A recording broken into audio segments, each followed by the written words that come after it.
భీమయ్యపురం మండలం ర్యాలీ గ్రామంలో వైసీపీ నుండి మద్దూరి సుబ్బారావు ఆధ్వర్యంలో సుమారుగా 30 కుటుంబాల వారు తెలుగుదేశం పార్టీలోకి భారీగా చేరికలు జరిగాయి.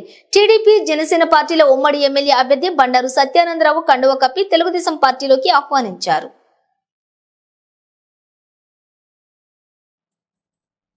ఈ సందర్భంగా ఆయన మాట్లాడుతూ పార్టీలో చేరిన అందరికీ సాదరంగా స్వాగతం పలుకుతున్నానని, ఎటువంటి భేదాలు లేకుండా టీడీపీ కుటుంబ సభ్యులతోనూ అలాగే జనసేన పార్టీ కుటుంబ సభ్యులతోనూ కలిసిమెలిసి పనిచేయాలని సూచించారు. రాష్ట్రంలోని మన ప్రభుత్వం ఏర్పడడం కోసం అలాగే కొత్తపేట నియోజకవర్గంలోని ఉమ్మడి అభ్యర్థిగా తన గెలుపు కోసం కృషి చేయాలని సత్యానందరావు కోరారు.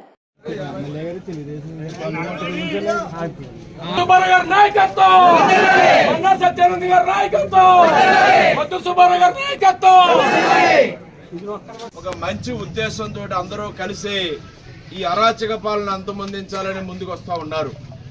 వారికి అండగా మద్దతుగా మనందరం కూడా ఉండాల్సిన అవసరం ఉంది. 4 సంవత్సరాల 10 నెలల కాలంలో రాష్ట్రం ఏ విధంగా తయారైందని అందరూ చూస్తూ ఉన్నారు. ఏనాడు ఏ ముఖ్యమంత్రి ఎవరు చేయనటువంటి దుర్మార్గమైన పాలన ఈనాడు జగన్మోహన్ రెడ్డి గారి పరిపాలనలో మనం చూడటం జరిగింది.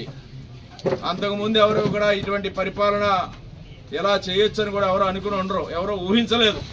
ఒక్క ఛాన్స్ బేజ్ అంటే సరే కదా ఒక అవకాశం ఇద్దాం అనుకున్నారు. మాట తప్పడు, మడమ తెప్పడు, రకరకాలు చెప్పారు. ఆనాడు ఉన్నాను విన్నాను, అన్నొస్తాడు అంతా మార్చేస్తాడంటే బంగారం అయిపోద్దేమో మన రాష్ట్రం ప్రజలు అనుకున్నారు. ఈనాడు అధోగతి పాలయ్యింది. రాజధాని అనేది ఎక్కడుందో కూడా చెప్పుకోలేని పరిస్థితి. మన రాష్ట్రానికి రాజధాని ఏదంటే తెలియని పరిస్థితి. పోలవరం ప్రాజెక్టు చంద్రబాబు నాయుడు గారు ఎంతవరకు పనులు పూర్తి చేశారో అంతవరకే అక్కడే ఉండిపోయింది తప్ప ఒక్క అడుగు కూడా ముందడుగు పడలేదు. పోలవరం ఎక్కడ రోడ్లు కానీ రైళ్లు కానీ మంచినీటి కార్యక్రమాలు కానీ ప్రజలకు ఉపయోగపడే ఏ విధమైన సౌకర్యం లేకుండా కేవలం బటన్ నొక్కుతున్నాను డబ్బులు వేస్తున్నాడు అంటారు.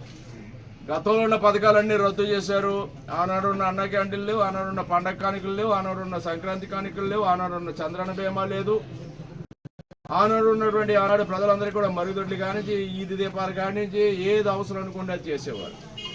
ఈనాడు కరెంటు బిల్లులు పెరిగిపోతూ ఉన్నాయి, ఇసుక పెరిగిపోతుంది, మద్యం సీసా ధరలు 3 రెట్లు అయిపోయాయి, పెట్రోల్ డీజిల్ పెరిగిపోయాయి. అన్ని రకాలు కూడా సామాన్య మానవుడు నడ్డి విరిచేలాగా ఈ ప్రభుత్వం 10 రూపాయలు బటన్ నొక్కి డబ్బులు వేస్తే 100 రూపాయలు వేరే విధంగా ప్రజల నుంచి కొట్టేస్తూ ఉంది. ఉదాహరణకి ఆటో డ్రైవర్లు చూసుకుందాం. ఆటో డ్రైవర్లకి 10,000 రూపాయలు వాళ్ళకి సహాయం చేస్తూ ఉంటే 10,000 భయపడి గ్రీన్ ట్యాక్స్, పొల్యూషన్ ట్యాక్స్, ఆ ట్యాక్స్, ఆ పన్నులు, పెనాల్టీలు. ఈనాడు ఆటో డ్రైవర్ కూడా 10,000 ఇస్తే 20,000 నష్టపోయే పరిస్థితి వస్తున్నాయి.